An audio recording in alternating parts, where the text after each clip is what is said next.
भगवान श्री हरि के चरण कमल में मैं बारंबार प्रणाम करती हूँ।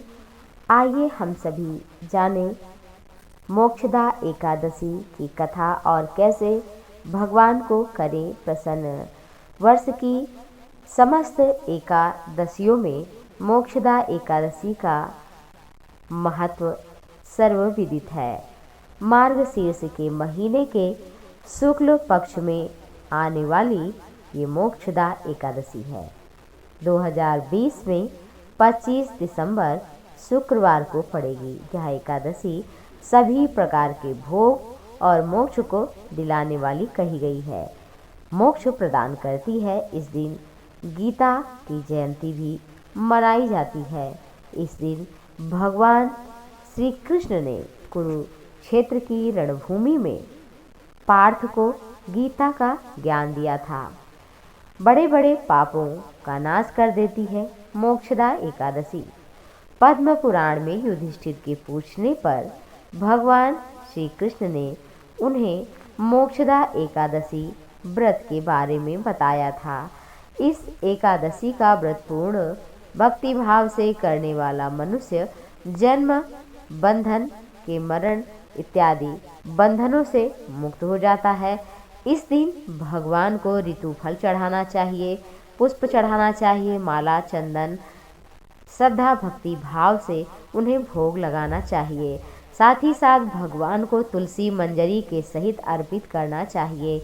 ऐसा करने से अनजाने में भी हुए पापों से, बड़े बड़े पापों से छुटकारा मिल जाता है। इस दिन व्रत रखकर जागरण करें, फिर द्वादशी तिथि में किसी ब्राह्मण को भोजन कराएं, दक्षिणा दें। मन, कर्म, वाणी से पवित्र रह करके व्रत करते हुए भगवान के नाम का जप करें।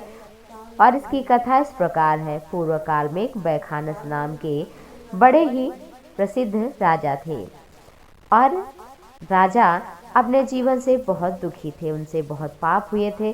फिर राजा जंगल में गए, वहाँ पर उन्हें पर्वत मुनि मिले।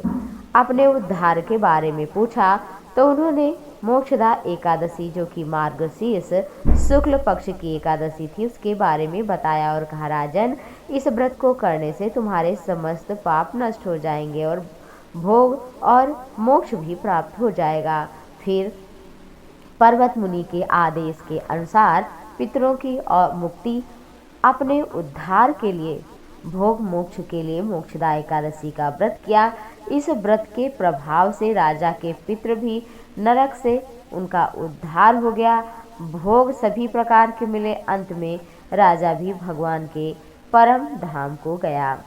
मोक्षदा एकादशी के दिन प्रातःकाल उठकर स्नान आदि से निवृत्त होकर के संकल्प करके भगवान की पूजा करें और घी का दिया जलाएं और उसके पश्चात भगवान का श्रद्धा भक्ति भाव से पूजा अर्चना इत्यादि करें। इस दिन श्रीमद् भगवद गीता के 11वें अध्याय का पाठ अवश्य करें। चंदन की माला से श्री कृष्ण दामोदराय नमः इस मंत्र का जप करें, नहीं तो तुलसी की माला से या जो भी हो, आप जैसे भी भगवान के नाम का कीर्तन करें। एकादशी तिथि प्रारंभ है 24 दिसंबर रात्रि को 11:17 से एकादशी तिथि पूर्ण हो रही है